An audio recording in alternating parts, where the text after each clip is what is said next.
Does anyone remember this moment from Resident Evil Village where the baby chases us inside the dollhouse? For the vast majority of fans of this saga, this became the most terrifying moment in the entire Resident Evil franchise, a saga that at that point had already existed for 25 years. But the new Resident Evil Requiem surpasses all previous Resident Evil games combined in terrifying moments, not only because of the sheer number of situations where the player feels overwhelmed by fear, but also because of the quality of the horror. The game triggers fear through a huge variety of sensations: the absence of lighting, the sound design,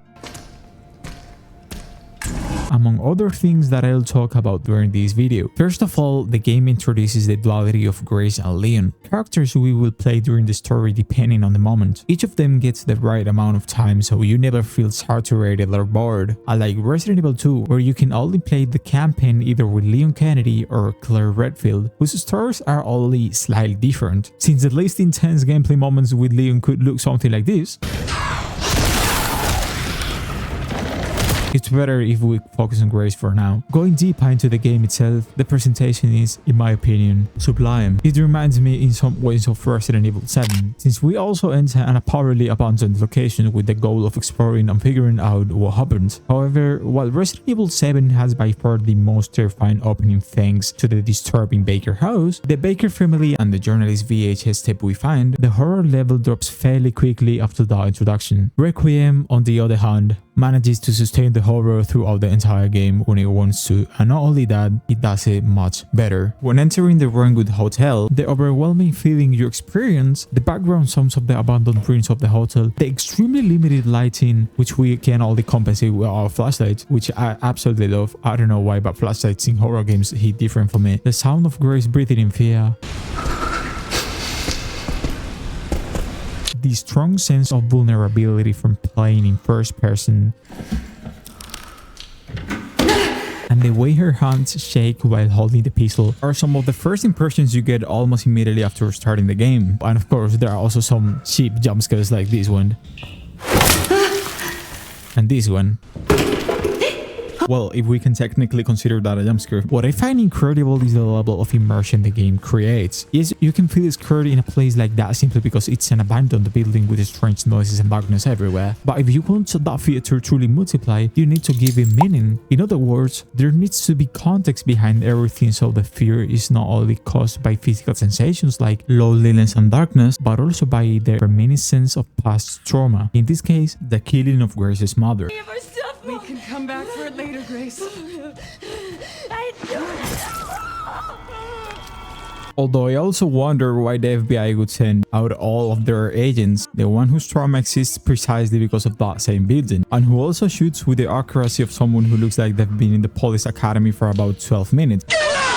But anyway, a few scenes later, we reach one of the most terrifying moments I've personally ever experienced. It's basically a 10 seconds that honestly, unless you play it yourself, you won't fully feel what I'm about to describe. Between this cutscene of this woman drooling and bleeding from her mouth right in front of me and the chase sequence when I see her disgusting face while hearing her footsteps right behind me, I honestly had my balls in my throat at that moment. And yes, as a huge Resident Evil nerd, I couldn't help but remember the baby moment in Resident Evil Village, which many people consider the scariest moment. As I said, in horror games, chase sequences are one of the most terrifying mechanics you can encounter. Normally the player is the one controlling the situation. As the protagonist, you can defeat enemies or do whatever you want with them, but in situations where an enemy is chasing you and the only thing you can do is run, you are basically cooked. From a biological perspective, this creates an overload of cortisol and adrenaline because the brain detects that there's no way to neutralize the threat. And this insecurity isn't created only by what you see, but also by what you hear. The sound design in this game is impeccable. The music... Who is he?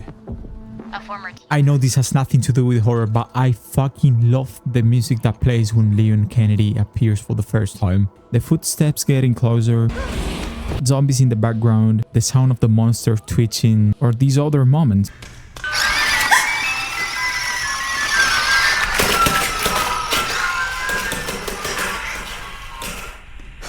Another obvious and necessary aspect to maximize horror is first-person perspective. I know there are third-person games like Resident Evil 2 Remake or Dead Space that can definitely be scary, but let's be honest, the fear is still reduced compared to what you feel in first person. In first person, your field of view is limited to what your eyes can see, or not even that, because what the hell did you do, Capcom, with the FOV in this game? On top of that, the sensitivity is extremely low, although that's honestly because I'm a masochist, so while I turn around to take what's behind me, I could probably make a coffee and cook an omelette if I hurry. But let's talk about the most impactful moment. What is the scariest part of the entire game? Many of you have asked me this question in the comments. Actually, nobody did, just me, because apparently I have schizophrenia. And after analyzing it from a neurological and psychological perspective with a group of experts, psychologists, and just me, I've concluded that it's this part right here. In this section, so many horror elements combined that it overwhelms me just thinking about it. For context, we are searching for Emily, a girl we found in a hospital. And why did Emily get lost? Because she was kidnapped by a monster called the Girl, who, despite the name, honestly doesn't look very feminine to me. But hey, to each their own. Emily was taken to a dark underground cell surrounded by zombies in other cells, while the Girl chases me through an ultra narrow corridor. Lovely. And it's important to mention that the entire game isn't just a jumpscare simulator where you hide in a corner waiting for the monsters to leave. We also have Leon motherfucking Kennedy, whose gameplay honestly feels like a testosterone injection simulator.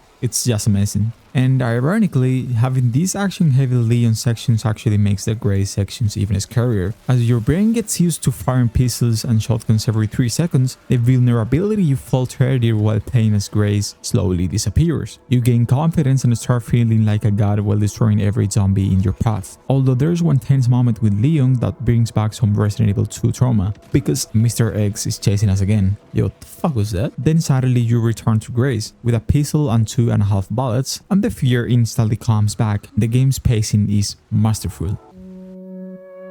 In recent years, Capcom has moved toward a much stronger focus on horror than what fans were used to years ago. Moments like the Baker family introduction in Resident Evil 7, the Raccoon Police Department in Resident Evil 2 Remake, basically 70% of the game, or the giant baby chase in Resident Evil Village, are examples of how the franchise has pushed players into increasingly terrifying experiences. But this isn't only about preference, it's also about technical capability. Back in the day, you couldn't experience as much fear when the camera was fixed in a static angle, and there were endless loading screens every time you opened a door.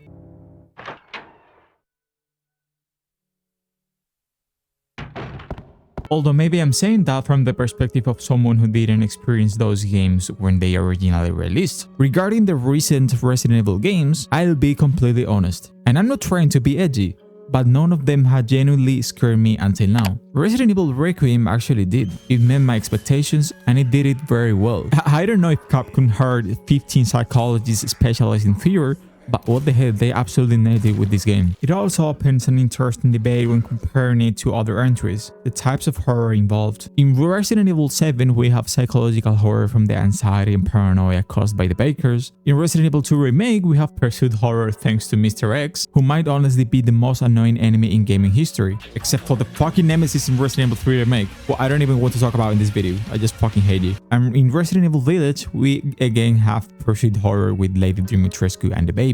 But in Resident Evil Requiem, what type of horror do we actually get? Even though we can find previously mentioned types like pursuit horror and even new ones like the almost maternal vigilance and Grace has over Emily, the game executes horror so well that nothing even needs to happen for you to feel scared.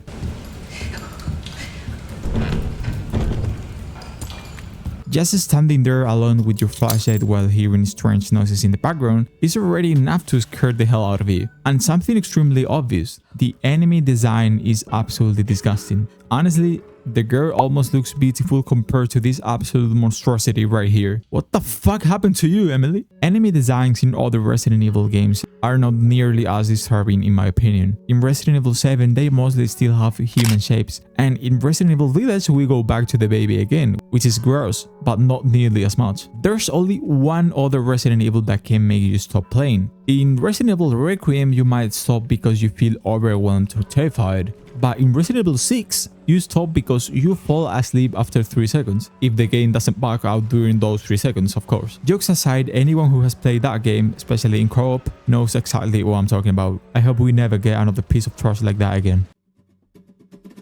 I think with everything I've said, you can already guess my opinion. I think it's an amazing game. It's very solid and doesn't have any sections that drag or feel frustrating like some other Resident Evil games. The story, as always, is not a masterpiece, but it supports the gameplay well. After all, I don't think the goal here is to create a narrative like Red Dead Redemption 2, but rather to focus on delivering great experiences of horror, action, story, and above all, fun. Personally, Resident Evil Requiem is definitely one of my favorite Resident Evils. Although I don't think it's my number one, I think that still belongs to Resident Evil 4 Remake. Even though I'm a huge horror fan, I still prefer Leon Kennedy's action gameplay, having access to a ridiculous arsenal of weapons, and something very important for me in games, open outdoor environments, instead of being trapped inside a building. And if it's dark and raining, even better, which is something Resident Evil 4 Remake definitely delivers. First of all, this is completely subjective and I have no idea how to develop video games. So what you're about to hear might have the same value as the opinion of a daily fentanyl consumer. I honestly don't know why I made that comparison. But the difference between that person and me is that I've played several Resident Evil games and I haven't tried fentanyl, obviously. There's one aspect that keeps repeating in Resident Evil 2, Resident Evil 3 and Resident Evil Requiem that I personally don't enjoy that much. The final section always takes place in an Umbrella Corporation laboratory. I am so tired of seeing the same white walls all the time. Can the game end somewhere nicer? I don't know, a park, a mountain, something like that, please? But now, a bit more seriously, I do miss the merchant character. The Petzla in Resident Evil 4 Remake and the Duke are the absolute goats. It's like I feel much safer and more comfortable in these merchant areas. It's far more enjoyable than interacting with a simple machine like Leon Kennedy does, even though the upgrades in those machines are much more complex.